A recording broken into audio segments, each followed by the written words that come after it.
नमस्कार दर्शकों, indigenous horse media में आपका स्वागत है। तो दर्शकों, बात करते हैं शाकिर भाई से। यहाँ पे जो एंड्योरेंस होने जा रही है उसमें उनका जो रोल है वो है चीफ स्टूवर्ड का, जो एक बहुत इम्पोर्टेंट रोल है। उनका इंट्रोडक्शन और वो क्या कर चुके हैं अब तक, वो खुद उनसे ही हम जानेंगे। नमस्ते शाकिर भाई। नमस्ते मैम, कैसे हो आप? बस बढ़िया। तो बताइए शाकिर भाई, कहाँ से शुरुआत हुई आपकी राइडिंग की, एंड्योरेंस की, और या ये लेवल तक कैसे पहुँचे? पहले तो आप सब आपके जो दर्शक हैं उन सबों को बहुत बहुत शुभकामनाएं हमारी तरफ से कि वो आपका एक यूट्यूब का चैनल देख के काफ़ी कुछ चीज़ें हॉर्स राइडिंग को रिलेशन में सीखना चाहते हैं। उसके अलावा thank you so much ma'am for this interview and having me over here. Actually हम लोग अभी जो है हम लोग यहाँ पे एक एंड्योरेंस इवेंट को कवर कर रहे हैं जहाँ पे अभी हम लोग बैठे हैं। ये इसका नाम है सह्याद्री एंड्योरेंस, और ये सह्याद्री एंड्योरेंस जो है इसको स्पॉन्सर कर रहे हैं right to live academy and organized by urban equestrian at Masude farms. So Panvel के करीब में ये एंड्योरेंस होने जा रहा है और हम यहाँ पे एज चीफ स्टीवर्ड पार्ट ले रहे हैं एंड्योरेंस में। हम खुद एंड्योरेंस राइडर रह चुके हैं। 2018 से जो एंड्योरेंस इवेंट होते थे लोनावाला में, खुशरू पटेल सर आप जानते रहेंगे, he is also very good endurance rider and a very good organizer also. So वहाँ के जो एंड्योरेंस होते थे वहाँ से as a rider I use to take part in it. और उसके बाद EFI वगैरह के काफ़ी इवेंट हमने किए हैं और EFI के अंदर I have qualified up to 80 kilometres also with my horse LX। और उसके बाद अभी कुछ सालों से then I am taking part in बहुत सारे एंड्योरेंस के अंदर हम पार्ट ले रहे हैं एज जूरी के अंदर हम पार्ट ले रहे हैं। बहुत सारे इवेंट हमने टेक्निकल डेलीगेट के हिसाब से भी किए हैं। नासिक में भी I was technical delegate, Gujarat में एक इवेंट हुआ था वहाँ पे I was technical delegate, Belmount में last year I was as a technical delegate. यहाँ पे we have a very good jury, colonel Yadav sir है जो हमारे प्रेसिडेंट ऑफ ग्राउंड जूरी है।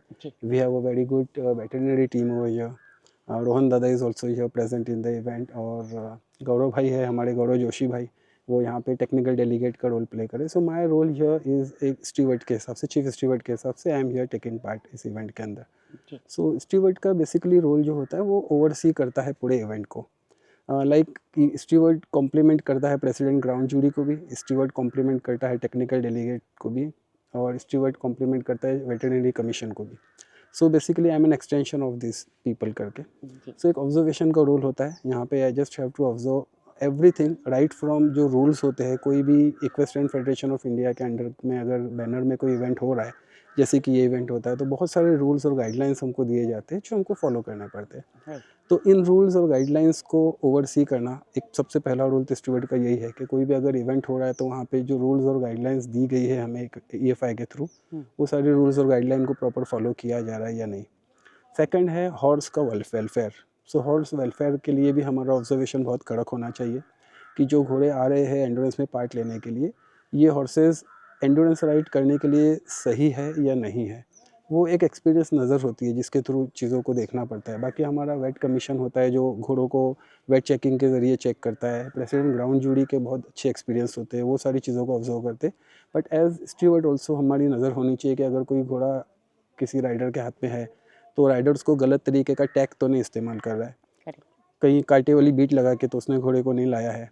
कहीं घोड़े को उसने इतना टाइट स्टैंडिंग मार्टिंगेल तो नहीं लगाया है जिसकी वजह से घोड़े के मूवमेंट रिस्ट्रिक्टेड हो रहे हैं। घोड़े का जो राइडिंग गेयर टैग है वो प्रॉपर है या नहीं है, उसके अंदर कुछ इश्यूज है तो then we have to oversee that. Rider का गियर कैसा है उसका भी वेलफेयर हमको देखना है कि राइडर प्रॉपर राइडिंग अटायर में नहीं है। शू के रिलेशन में गाइडलाइन है, हेलमेट के रिलेशन में गाइडलाइन है। तो in general we just have to be an observer for that.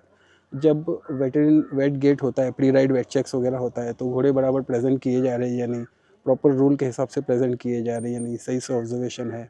उसके अलावा एक बात ये भी होती है कि पेपर वर्क जो लगता है बहुत सारा एंड्योरेंस के लिए, किसी भी एंड्योरेंस के लिए, so paper work proper follow हो रहा है कि नहीं, सब चीज़ों की डिटेल ली जा रही है कि नहीं, राइडर का कंसेंट है, उनका पासपोर्ट बराबर है, उनके राइडर आईडी प्रॉपर है कि नहीं है। तो ऑल दिस थिंग्स एक इवेंट को ओवरसी करने वाला एक रोल होता है जो एक स्टीवर्ड, चीफ स्टीवर्ड के रोल में हम प्ले कर रहे हैं यहाँ पे।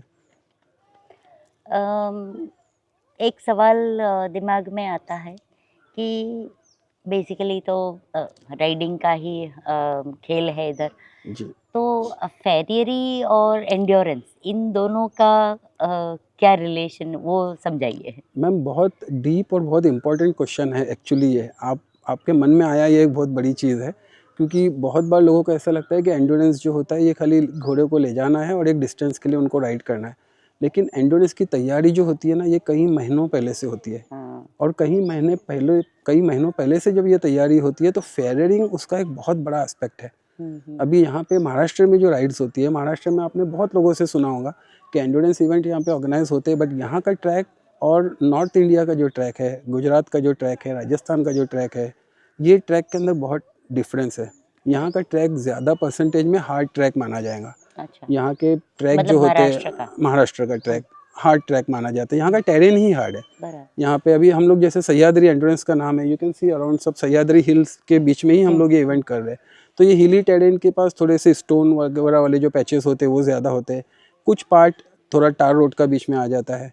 तो यहाँ पे 190% प्लस का जो सॉफ्ट ट्रैक होना चाहिए एक एंड्योरेंस के लिए वो कम मिलता है। तो फेयरिंग का रोल यहाँ पे और ज़्यादा प्ले होता है।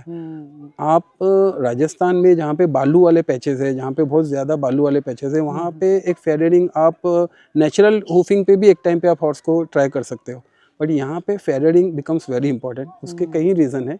एक तो हॉर्स का सबसे ज़्यादा इंपॉर्टेंट पार्ट अगर एज अ राइडर हम देखते हैं कुछ, तो घोड़ों के पैर है।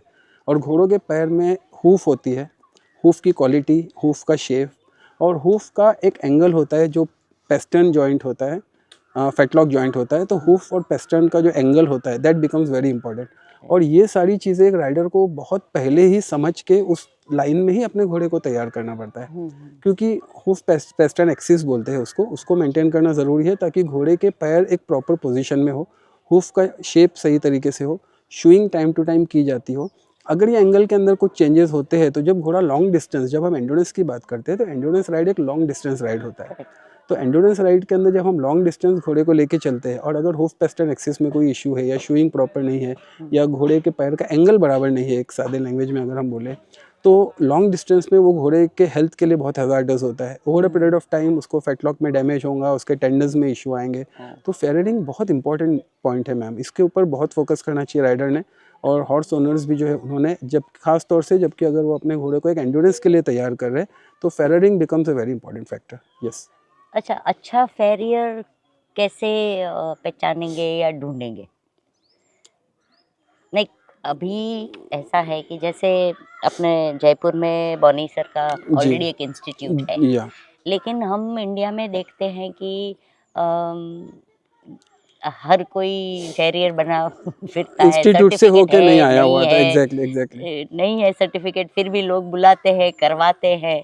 बट एज एन ओनर, आज सपोज मैं एक ओनर हूँ और मैंने एक फेरियर को बुला भी लिया, तो मुझे कैसे पता चलेगा कि ये फेरियर बराबर काम कर रहा है कि नहीं है? मैम ये क्वेश्चन बहुत अच्छा है फिर से एक बार, और इसको मैं थोड़े से अलग टाइप से देना चाहूँगा रिप्लाई इसका। मैं अपना इंट्रोडक्शन भी नहीं दिया हूँ प्रॉपर। डॉक्टर शाकिर खरवे मेरा नाम है। So basically I am a human physician. Okay. As a patient आप कोई भी क्वालिफाइड डॉक्टर के पास ही जाना पसंद करोगे, क्योंकि यू आर श्योर कि इन्होंने एक बहुत सालों का नॉलेज लेकर और मेडिकल प्रैक्टिस करके इन्होंने अपना प्राइवेट प्रैक्टिस ओपन किया है। बराबर। सिमिलर विथ फेयरिंग, अच्छा है कि हमारे पास क्वालिफाइड फेयरिंग हो।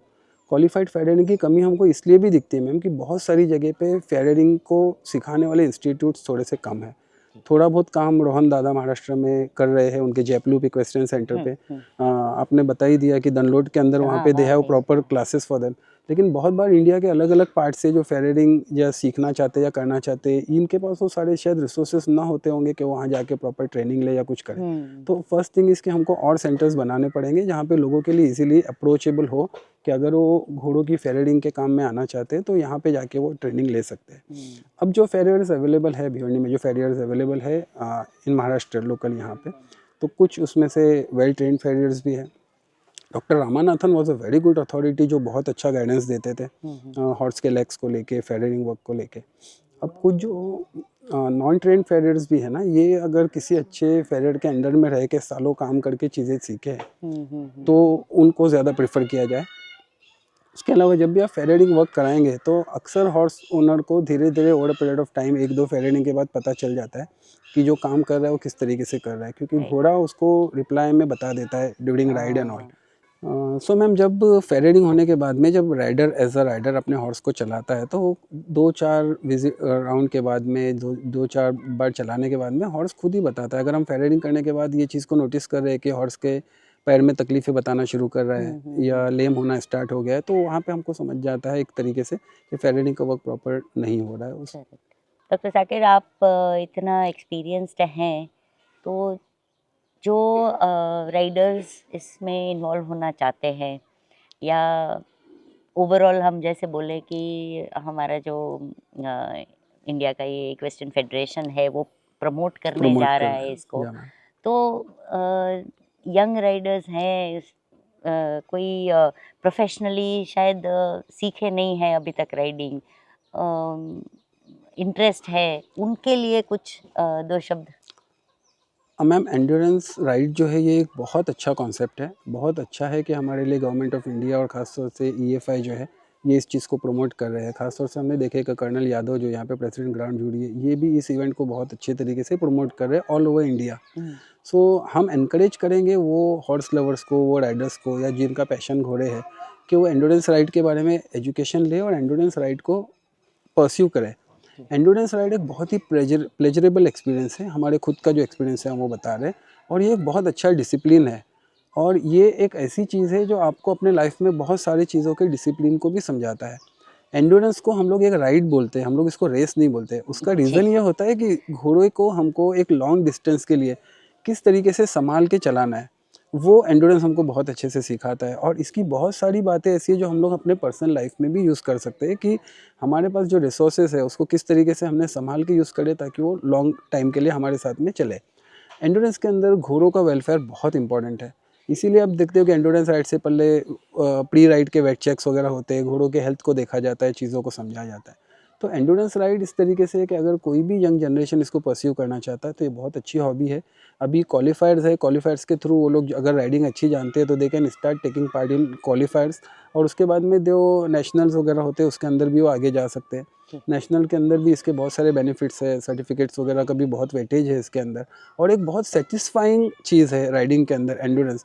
ये एक ऐसा राइड है जिसको आप पूरा प्लेजर करते हुए एक अच्छा इवेंट आप पार्ट लेके सक्सेसफुली कंप्लीट कर सकते हो। इसके अंदर लूप्स होते हैं, आपको लूप का जो गाइडलाइंस है, टाइम गाइडलाइंस है, उसको फॉलो करना पड़ता है। तो ये आई वुड सजेस्ट कि यंगस्टर्स के लिए एक बहुत अच्छी फील्ड है, वो इसमें आए, एंड्योरेंस के बारे में पढ़े। और जब हमने ये चीज़ देखी कि जो एक बार एंड्योरेंस करता है, जिसको एंड्योरेंस एक बार समझ में आता है, then it becomes a hobby sort of thing with that कि नहीं, हमको तो अभी एंड्योरेंस के अंदर रहना ही है। It's such a satisfying kind of a idea. And एक शब्द जो आपने शुरुआत में बोला इसके लिए कि बहुत डिसिप्लिन्ड है, या अम, इसके ऊपर मैं आपको बताऊं कि यू विल ऑफ कोर्स, आप ज़्यादा इसको बेहतरीन तरीके से समझा पाएंगे दर्शकों को कि कई जगह पे इंडिया में, खास करके रूरल एरियाज़ में जी रेसेस होती हैं। जी अगर दोनों को कंपेयर करें, एक एंड्योरेंस राइड जो प्लेजर देता है उसमें भी ऐसा तो नहीं है कि स्लो ही वॉक में ही जा रहे हैं, या ट्रॉट भी होता है, थोड़ा कैंटर एग्जैक्टली भी होता है, सब आ जाता है। जी और एक तरफ जो रेसेस होती है जो बिल्कुल अनऑर्गेनाइज्ड वे में, कभी राइडर ज़ख्मी हो जाता है, कभी घोड़ा ज़ख्मी हो जाता है, और एक सिर्फ एक प्लेजर के लिए या लोग जो इकट्ठा हुए हैं उसको अपने प्लेजर एक्साइटमेंट देने के के लिए लिए, हॉर्स के हाँ हेल्थ को नेग्लेक्ट किया जाता है। हाँ, जी तो ये दोनों जो साइड्स हैं इंडिया में चल रही है एंड्योरेंस के लिए, अभी भी लोग थोड़े हेजिटेंट हेजिटेट कर रहे है। हैं। अगर लेकिन ऐसी कोई रेस जहाँ पे एक्साइटमेंट हो जाती है और ऑडियंस भी आ जाती है, तो वहाँ पे शोर शराबा ने सब वीडियो शूट कर रहे हैं, मतलब एक अलग ही वो माहौल है जो मेरे ख्याल से हॉर्स वेलफेयर के नाम पे ज़ीरो है। थ्रिल है वहाँ पे मैम, थ्रिल है, थ्रिल है एग्जैक्टली, वहाँ हाँ, मैं पे। वो वर्ड नहीं ढूंढ पा रही थी। तो शायद मेरे समझाने से अच्छा है कि आप एक्सपर्ट्स अगर दर्शकों को बताएं कि ज़्यादा एंड्योरेंस की तरफ चलना चाहिए, ना कि ये क्लैंडस्टाइन जो रेसेस होती है, तो बेहतर होगा। मैम बहुत ज़्यादा डिफरेंस है दोनों चीज़ों में। एंड्योरेंस को हमने एक डिसिप्लिन बताया और इसमें डिसिप्लिन है, वो बोलने की उसके पीछे रीज़न भी ये था कि यहाँ पे राइडर का वेलफेयर, राइडर की हेल्थ, हॉर्स का वेलफेयर, हॉर्स की हेल्थ। अभी आप देख रहे हो कि जब हम वेटरनरी कमीशन की बात कर रहे हैं तो कम से कम 3 से 4 वेटरनरियंस होते हैं जो एक इवेंट को कवर करते हैं, बराबर। और ये वेल क्वालिफाइड वेटरनरियंस होते हैं। हमारे पास जो प्रेसिडेंट ग्राउंड जूरी है ये 3 स्टार जज है यहाँ पे। सो इन लोगों के गाइडेंस में ये पूरा इवेंट होता है, जहाँ पे every single aspect related to this event is observed through very experienced and qualified eyes. बहुत ही तजुर्बाकार आंखों के जरिए और क्वालिफिकेशन के जरिए राइडर को और घोड़े को परख के ये इवेंट में पार्ट लेना पड़ता है। तो उस रिलेशन से अगर हम देखें, और जो शॉर्ट डिस्टेंस राइड होती है वहाँ पे थ्रिल थोड़ा ज़्यादा होता है, बट हम लोग निगलेक्ट करते हैं घोड़े की हेल्थ को, घोड़े के वेलफेयर को। अक्सर आप देखोगे कि यहाँ पे कार्टियोली बीट्स इस्तेमाल होती है बहुत बार, जो कि एंडोरेंस के अंदर एब्सोल्युटली मना है। वहाँ पे स्टैंडिंग मार्टिंगेल होता होगा, वहाँ पे घोड़ों के को व्हिप यूज़ करने का परमिशन होगा, जो कि एंडोरेंस के अंदर आप व्हिप नहीं कैरी कर सकते। आपको घोड़े को अपने कमांड से चलाना है, अपने एड से चलाना है, और घोड़ा अपनी मर्जी से चलेगा। ओके, घोड़े को वहाँ पे एक इतनी स्पीड पे पुश किया जाता है और इतने डिस्टेंस के लिए, जितनी स्पीड और जितने डिस्टेंस के लिए शायद वो घोड़ा तैयार ना हो, क्योंकि वो घोड़ा जब इवेंट में जा रहा है तो कोई प्री राइड वेट चेक होते हुए नहीं जा रहा है, तो उसकी फिटनेस हमें पता नहीं कि क्या फिटनेस का हॉर्स आया हुआ है। यहाँ पर एक एक घोड़े को आधे से ज्यादा टाइम तो वो घोड़ा डर के मारे स्पीड में भागता है, क्योंकि साथ साथ में बाइक वाले चलते हैं और जोर से आवाज लगाते हुए हाँ। चलते हैं, जबकि एक्चुअली वो घोड़ा वहाँ पे वो माइंड में होता ही नहीं कि वो राइडिंग के माइंड में है, वो एक फियर वाले माइंड में होता है, एक डर होता है घोड़े के लिए भी। अच्छा, दूसरी चीज़ वहाँ पे राइडर के भी अगर हम देखें तो जो घोड़े पे बैठ सकते हैं, जो घोड़े को भगा सकते हैं, एक वहाँ क्वालिफिकेशन। यहाँ पे हमको EFI के पास रजिस्टर होना पड़ता है एज अ राइडर। हम लोग कई इवेंट को अटेंड करते हैं, तो राइडर भी यहाँ पे एक तरीके से गवर्नमेंट की और EFI की नज़र में रहता है कि ये राइडर अच्छा, परफॉर्मेंस चार्ट बहुत अच्छा मेंटेन होता है EFI में। हर घोड़े का हमारे पास एक पासपोर्ट है, हर पासपोर्ट पे राइडर का परफॉर्मेंस, घोड़े का परफॉर्मेंस हमको मिलता है। तो ओवर पीरियड ऑफ टाइम एक हिस्ट्री हमारे पास होती है। तो बेहतर है कि हम एक डिसिप्लिन वाला काम करें, जिसमें घोड़े की हेल्थ का भी ख्याल रखा जा रहा है, राइडर को भी प्रॉपर तरीके से ट्रेन दिया जा रहा है, और एक ऐसा इवेंट अटेंड करें जो अच्छे नज़रों के ऑब्जर्वेशन में हो रहा है, जो अच्छे लोगों के गाइडेंस में हो रहा है। अभी आप इवनिंग में देखोगे जब यहाँ पे ब्रीफिंग होगी, प्री राइड ब्रीफिंग होगी, उसके अंदर किस तरीके का नॉलेज राइडर को दिया जाता है।